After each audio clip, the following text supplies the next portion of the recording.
It's Sandy Parker, and welcome to Crafting for Almost Everyone.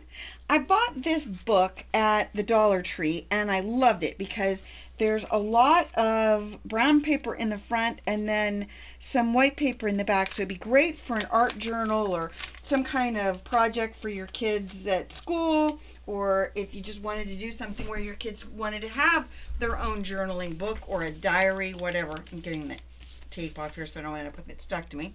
I put tear tape over the front of my book, and I want to center it so that this flower is on the front. So what I'm going to do, hopefully I'll still be in the screen, I'm going to put this as close to this edge as possible because I want to make sure that I have enough paper for what I'm doing, because this is really tight. This is 12 inches of paper, but my book is about 5 3/4 inches, so I have to make sure that I'm going across, around my ends, and I'm going to make sure that that is really well adhered. I have not put my adhesive on the back yet. I'm going to do that next. And then after we're done, we'll trim off everything else, all the excess paper. And I'm going to use this Elmer's tear tape that I absolutely hate. So now we're going to just run it over the back and make sure that it's really well adhered. I have a little bit of extra glue balls. I want to make sure that I really get it really well adhered. Then I'm going to take my scissors, and these are my Fiskars Easy Action scissors. They're great for projects like this because you don't have to do a lot of the work. It does the work for you, as far as you just have to squeeze it and then it lets go. There's no back and forth. So that's a good thing. I'm going to try and just hack off the back. Alright, I'm just going to rip that piece off. Alright, so now I'm going to take my book, and this is my cover. So what I'm going to do is I'm going to bend back this page. If you like the ink on my hands, that's courtesy of me trying to do Easter eggs and coloring them, and it didn't go well. I'm just going to say, for the record, there was going to be a video on it, but then it went downhill in a ball of flames, and so I didn't do it.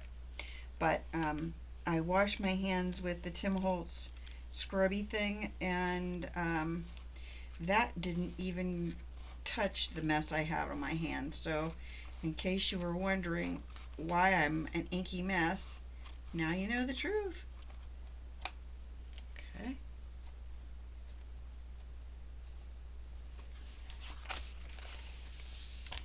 Here's our journal. Now what I'm going to do is take a little edge I don't like right here.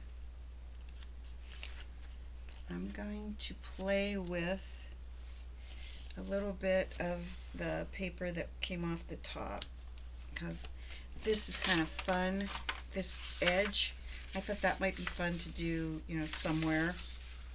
I don't know where, but that's what I thought I would do, is just run a little strip of that maybe across the top, because I think you can see I have that really cute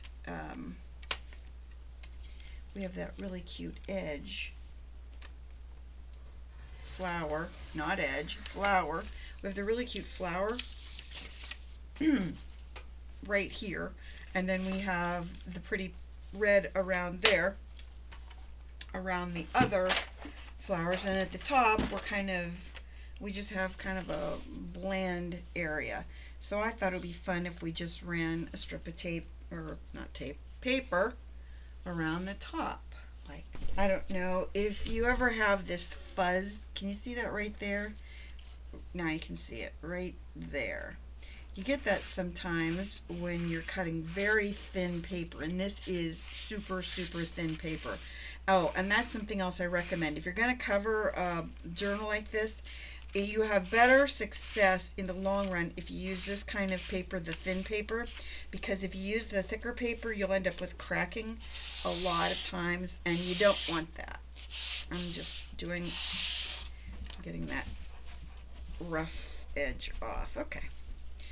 So let's play with this. I don't know, do I want to put it right there? I think I might want to go right there with it. Or should I go this way? I think I want to go that way. What do you think? All in favor? Good work. You just stick with me. And I'm going to use tear tape this time. Put it on this. And I'm going to run down the edge.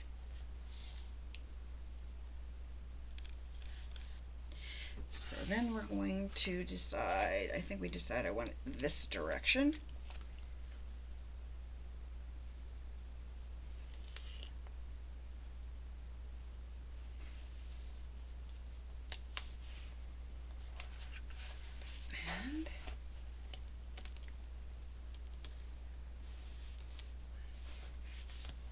And I like that kind of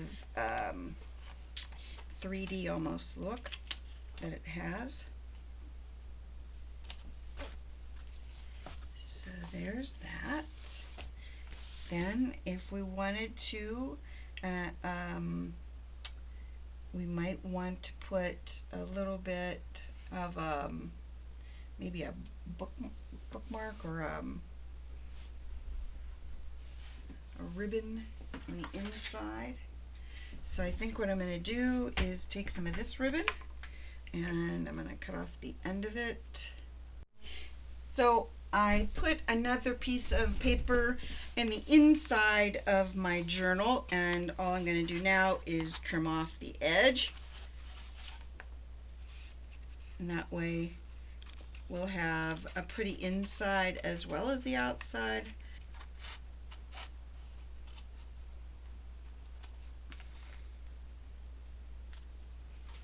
Okay, all we have to do now is the back. So we have that pretty little birdie right here, and then in the back cover I'm just going to cover up that ribbon, and then we're going to make it so that, oops, wrong piece. I knew I had something going awry there. This is the piece I want to put in here. Then all we have to do is put down our tear tape on the inside.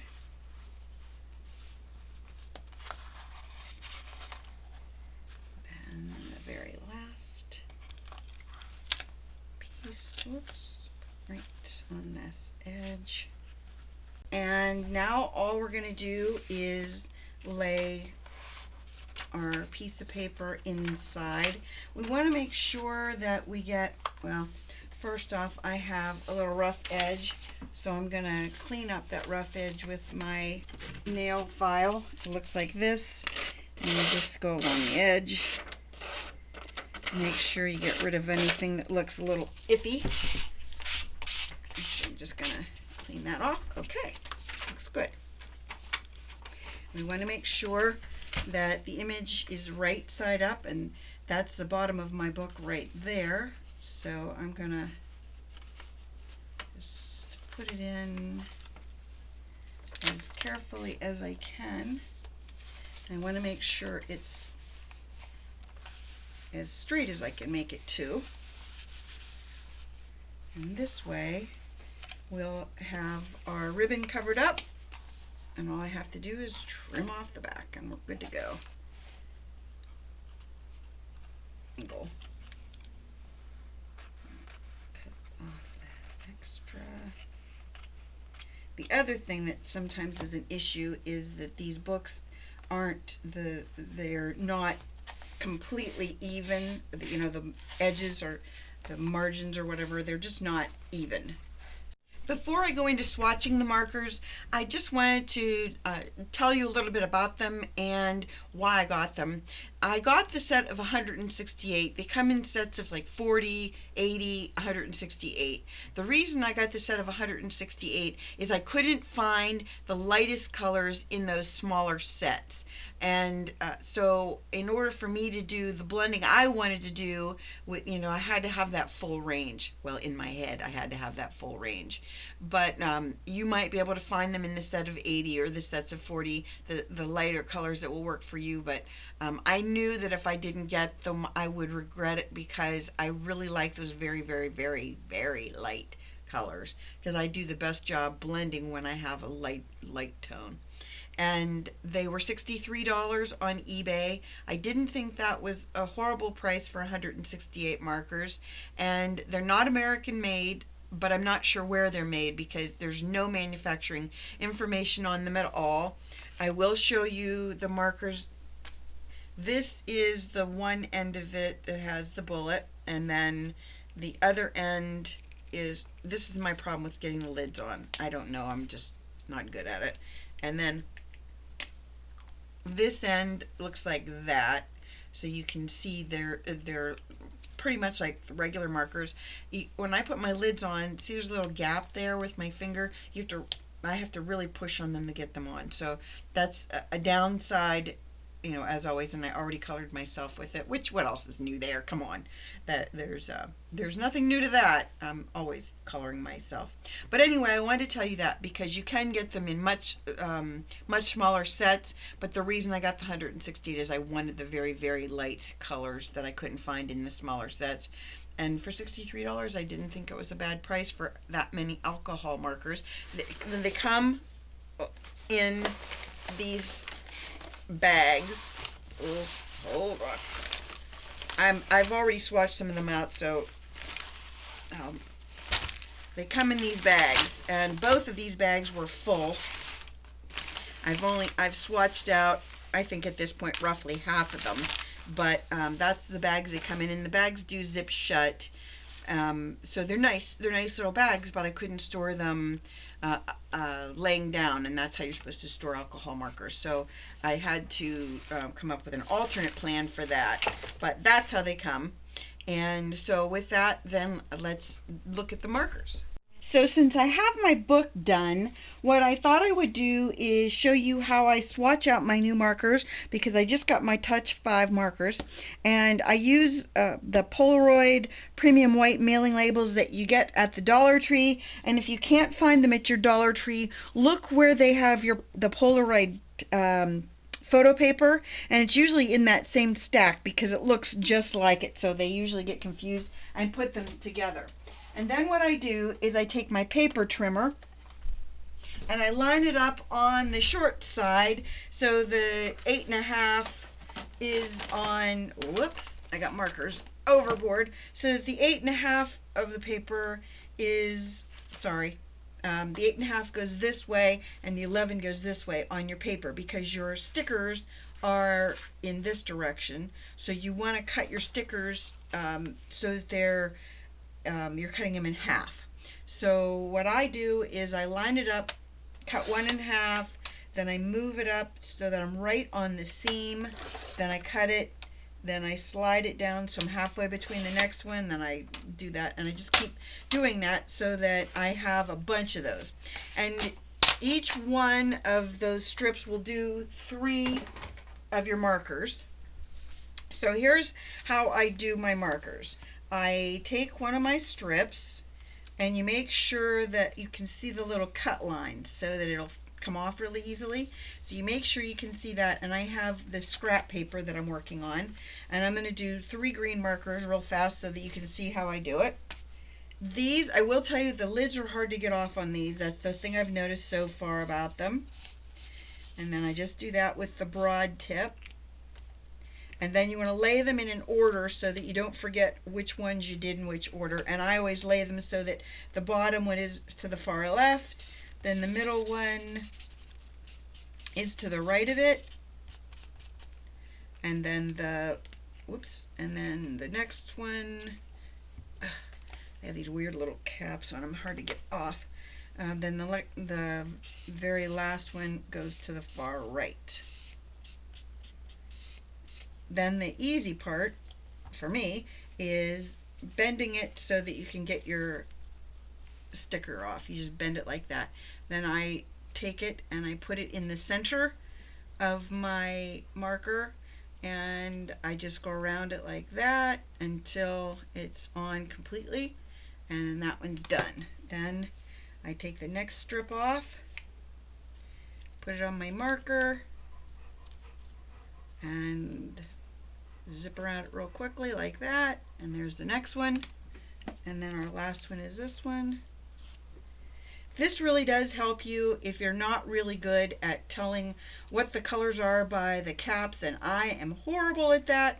So for me, this sticker system works really good. I can look at them and determine in an instant if the colors, and I'm trying to do 3 colors in the same family, I can determine really quickly if they are or not.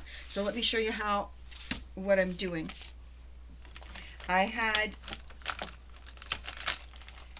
These are the markers I'm going to play with, and these green ones. Oops, got an extra green one in there. Gotta get one of my stickers stuck on there. Okay, so what I do is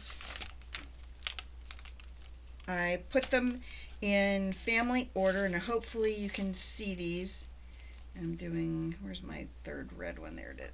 It's over here. Oranges, yellows, and reds. So this is how I do it. I line them up so I have 3 in each color family, and you can do them lightest to darkest, but you should be able to figure that part of it out. But this is how I do it so that I know what I'm doing when I'm coloring. And I stamped a couple images already in my book. I stamped this, which is from Woodware. It's called the Doodle Flower Arrangement. And then inside further, and I already colored it and played with it, I just wanted to see what the colors would do on this cheap paper. So what I did was I stuck a piece of plastic in between these 2 pages so that when it bled through, it wouldn't ruin the next piece of paper. And then I'll pull that out, and then I'll put it in behind this brown paper, and that way I won't ruin the next piece when I color this image. And this image is also a Woodware, and it is called the Single Bloom. The other one is Carol. Yeah, that's called the Single Bloom. So those are the 2 images, and I thought I would color this one kind of quickly for you. See if I can. I don't know if you saw that in here, but what I did was I wrote the numbers of the colors down at the top, and then these I just played with around the edges just to see how they would blend, and they did not blend at all. This is 2 greens on top of each other, and they didn't blend, and so I just played with it. So I wanted to see what it would do. And then this is, I mean, I didn't expect it to, because this is very inexpensive paper. It's not like it's, really good paper. So I didn't expect anything miraculous, but I want to play with my markers, and why not just play with them on something that won't matter? And that's what I'm doing this for. And my friend Elizabeth does not like it when I speed through my coloring, so I promised her that I would do a video where I did not go through my coloring really quickly. And this is for you, Elizabeth. I'm going to do it as fast as I can. I might only use 2 reds because there's not a lot of big difference in these as far as the 2 center colors. And I just thought I would play with these a little bit more just to see what I could do with them.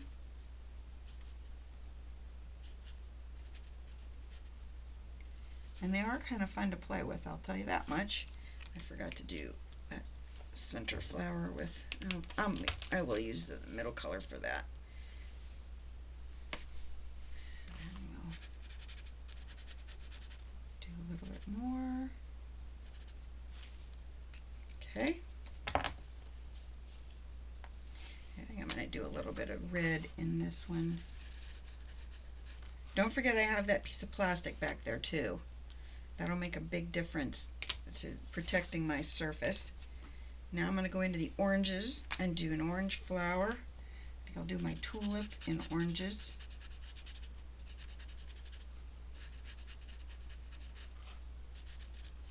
I'm going to just color the whole thing in this color and then go back over it with a darker orange. I'm going to go with, this is the darkest of the oranges. That lid did not want to come off. Yes, I did use my teeth. Don't tell my dentist.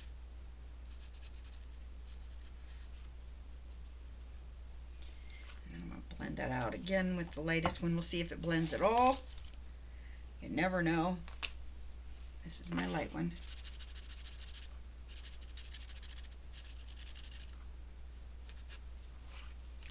We'll see what it does once it's dry. And then our last flowers, I'm going to do some yellow in that middle one, and I forgot to use some orange in this one.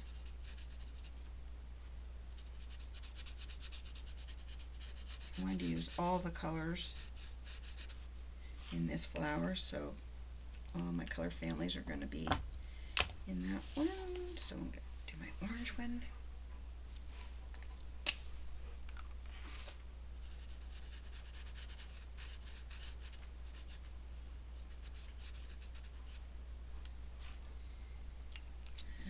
Let's see.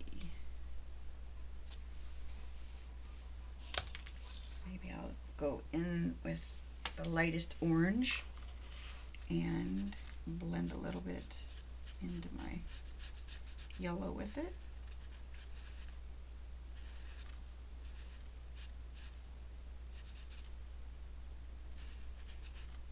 Okay. And then I'm going to do a little bit of that.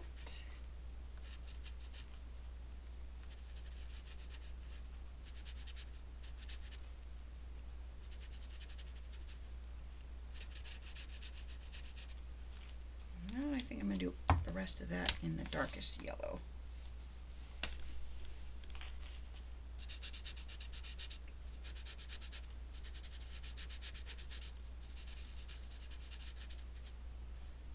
Maybe do some, maybe I'll put a little bit of dark orange in that little weird box that's there.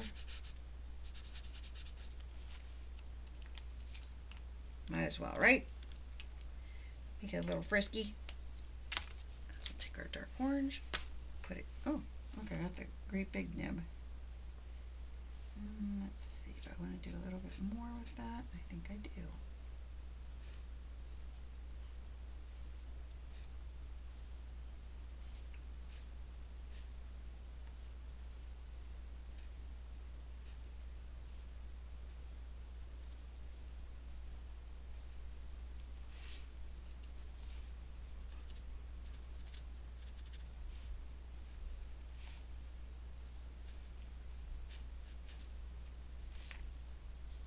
Okay, that's those. Now I just need to do my little leaf. I guess I have two little leaves.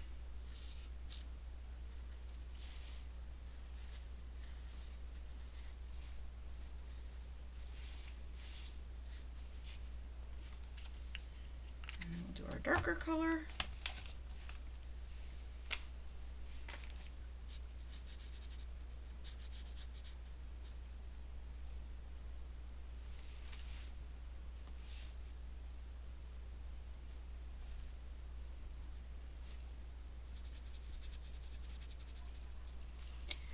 I'm going to go over that with that light green. I have to do stems yet. I forgot to do my other leaves that are right there on that flower. Geez, Sandy, what are you doing here?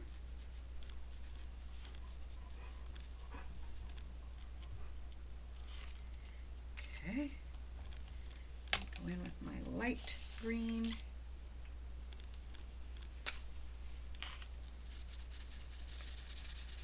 And blend all that out.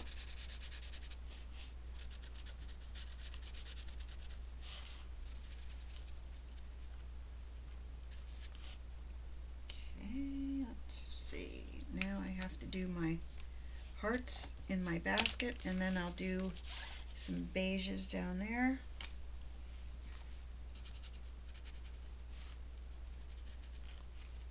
And I need to do some colors in my, I guess we'll call that a little basket liner. I'm going to just do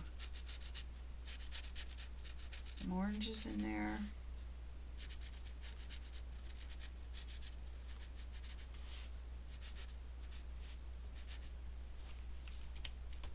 And then I'm going to do my lightest orange on top of it.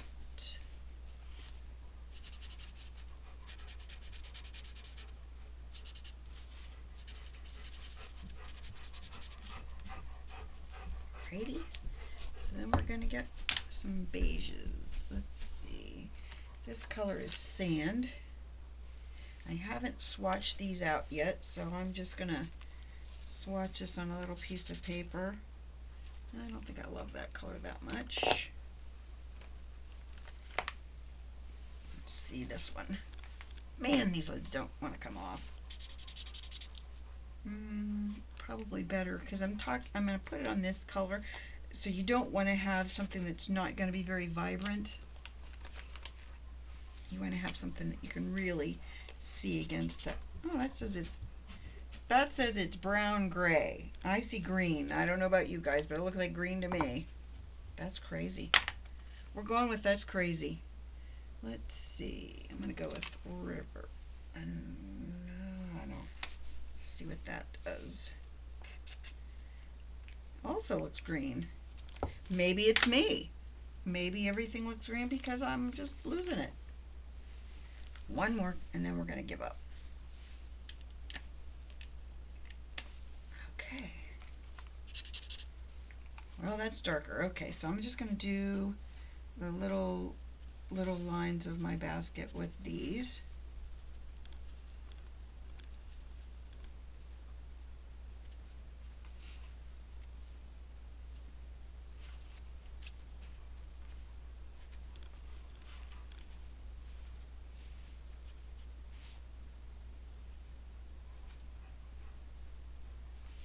Okay, I think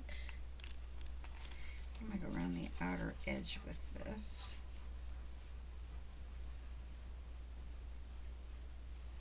Kind of missing my basket here. Got a problem with my basket.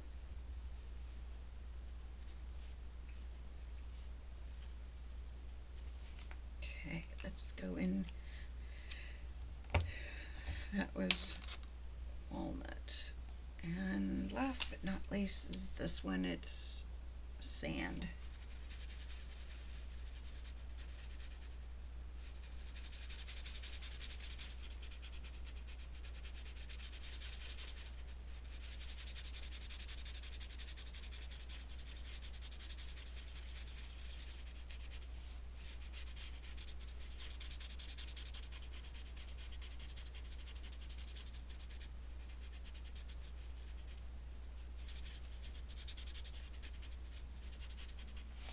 What I told Shelly when we were coloring together is this: if you don't like the colors that you've got, go over it again, or pick your lightest color and go over it with your lightest color, and I think you'll find that you can fix whatever you've done if you just go over it with another color, a lighter color.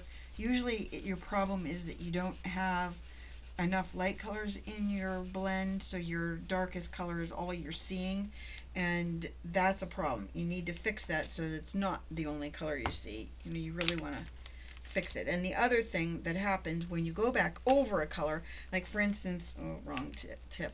For instance, this orange, there's a huge definition between the darker and the lighter oranges, but if you go over that lighter orange one more time, it'll darken it in a little bit, and it should make your blend a little bit more cohesive.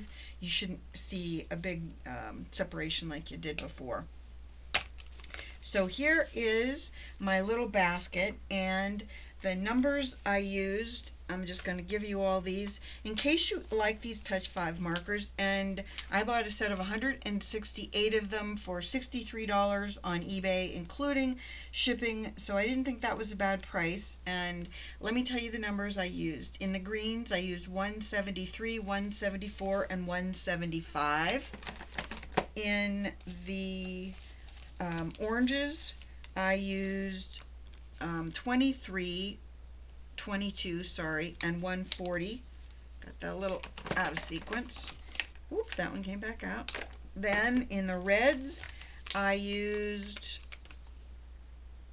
2, 3, and 4. Wow, hard to believe. And then in the yellows, I used 35, 37, and 38. And then last but not least were my browns, and this was 100, 103, and 107. I might not have used one of those, but I think I did in the end. Use at least for a second or two. Here are the things I don't like about these markers. I really struggle with getting some of the lids really, see that gap? There's a pretty significant gap there, and I have to really bang on them to get them closed sometimes. And then after I bang on them to get them closed, and I almost can't get them back open. So that's the only thing about them in what I've played with so far that I did not like about them. I did want to do one blend on cardstock so that you saw how it blends with real paper, you know, cardstock that you would use on a card. I thought I would do a little bit of blending with some reds on some Georgia Pacific cardstock. So this is 110-pound cardstock, and this ought to show you how well these blend in case you're wondering about them. The numbers don't really have a lot of significance because I played with this already, and my number 4 is the lightest in the reds, my number 3 is the medium, and number 2 is the darkest. But so far it really hasn't helped me to figure things out by colors because there's only a few that go in color order like that. Here is my number 4. This is, whoops, the wrong one. This is my number 3, the middle tone. And then I'll just leave them all open.